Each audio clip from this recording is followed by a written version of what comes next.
Greetings, Earthlings. I am back for the last video of the new year. Chimbles is in the background going apeshit on his bed. He has a very complicated relationship with that bed. Sometimes he sleeps in it. Sometimes he tries to sleep with it, if you know what I mean. Sometimes he just thrashes it around like an alligator trying to kill something in the water. And today it's option C. But I'll just leave him to it. I'm sure he's having his fun. So, this one's so this one's a short one, hopefully, just a little brief thing before the new year dawns upon us, 2025. I was thinking, reflecting, if you will, on Hegel's theory of thesis, antithesis, and synthesis. I was talking to my dad about this. And for anyone who doesn't know what this is basically the idea that history goes through these cycles where you have one kind of status quo, like the way that things are, and then a revolution comes along and shifts it all in another direction. So that's the thesis. The antithesis is the revolution where everything is changed. You get a paradigm shift to something different. But then you have a synthesis where everything kind of gets brought full circle in some sense, and there's a combining of the thesis and antithesis into this synthesis, which then becomes its own thesis for an antithesis to emerge. And I can see from my camera, I'm moving this way in time, but really from your perspective, we're moving this way in time. So this is a very interesting idea as it pertains to YouTube, because I definitely have a similar relationship with YouTube that my predecessors, generationally, my parents, etc., have with television.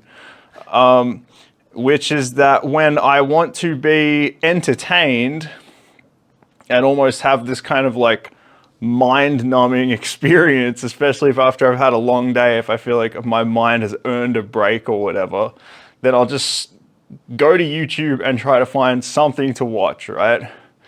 And YouTube, I think, has a kind of nod to this in that we have YouTube channels, right? They're called YouTube channels. Why is this a YouTube channel and not a YouTube subscription or not a YouTube, something else? Of all the things to choose, they chose the word channel. And I think it's an homage to that, to its television likeness.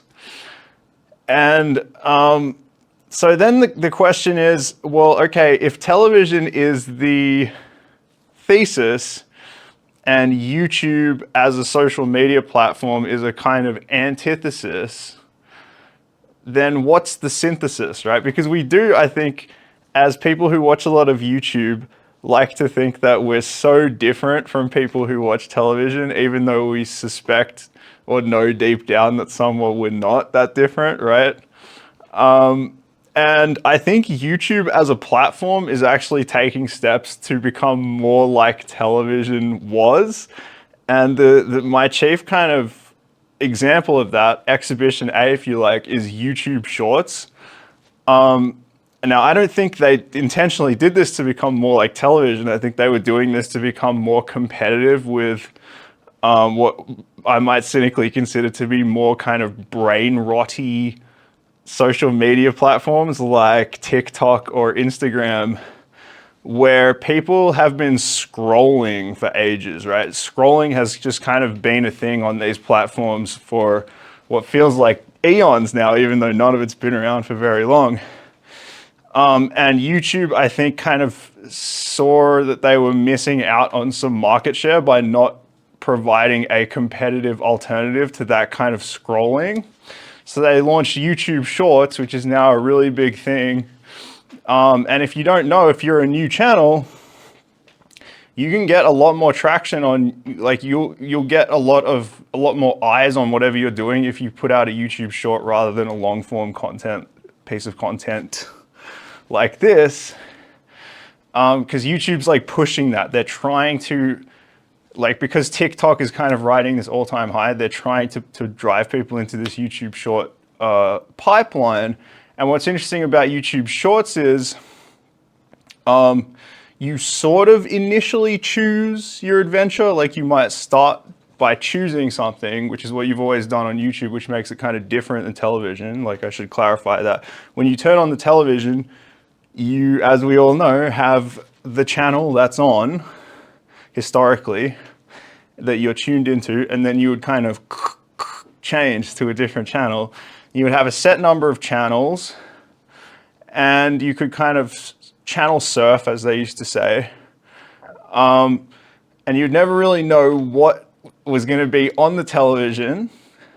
And the television also didn't know what you wanted to watch, right? There was no algorithm, but what there was time slots and demographics. So if you were in prime time, if you were a prime time viewer and you were viewing in prime time, then they would have like a selection of shows that were popular, that were at least kind of family friendly, right?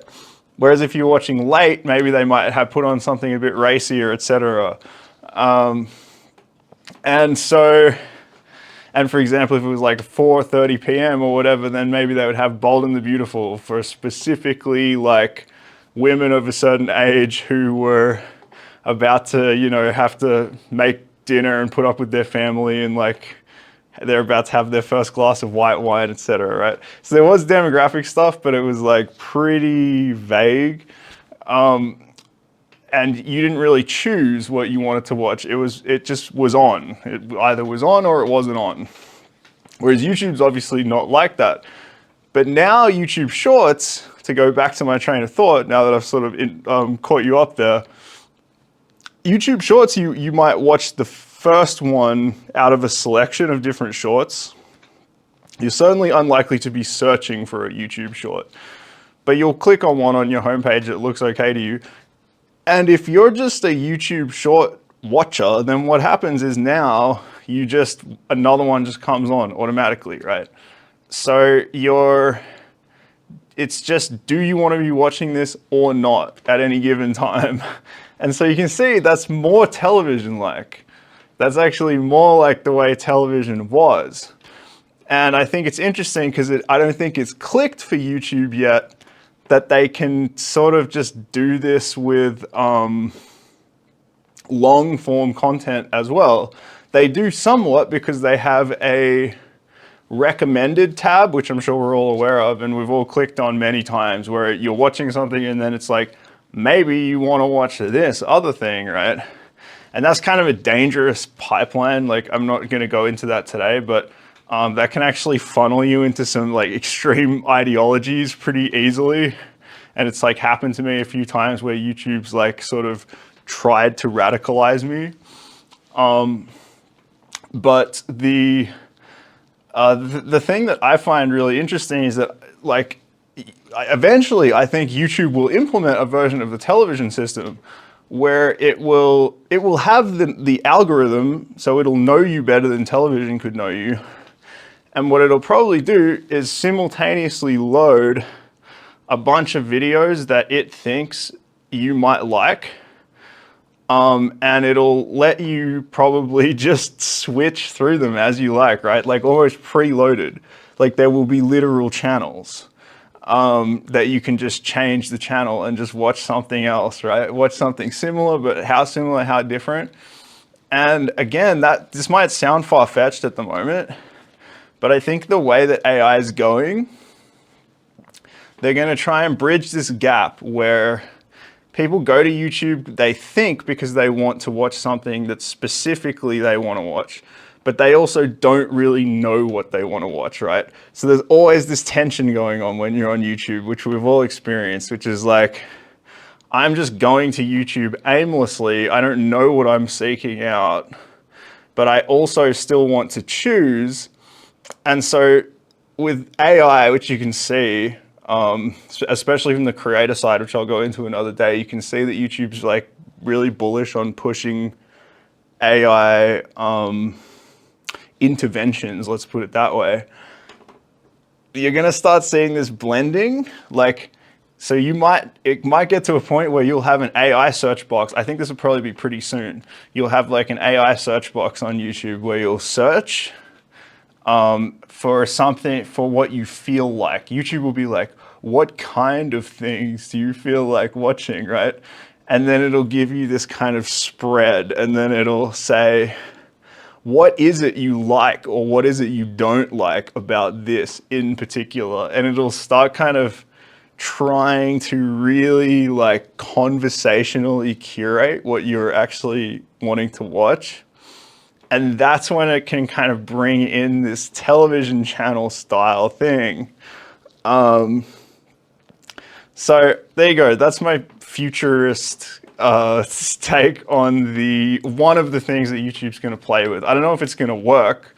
I don't know for sure even if they'll do it, but I think they have enough forward-thinking people in the company that as Google, because Google owns YouTube, if you don't know that, if as their Google Gemini gets better and they get more and more insistent on integrating AI into their algorithms, I think they're going to push something kind of wild like this pretty soon, and I think it's going to weirdly make it more like television, not less.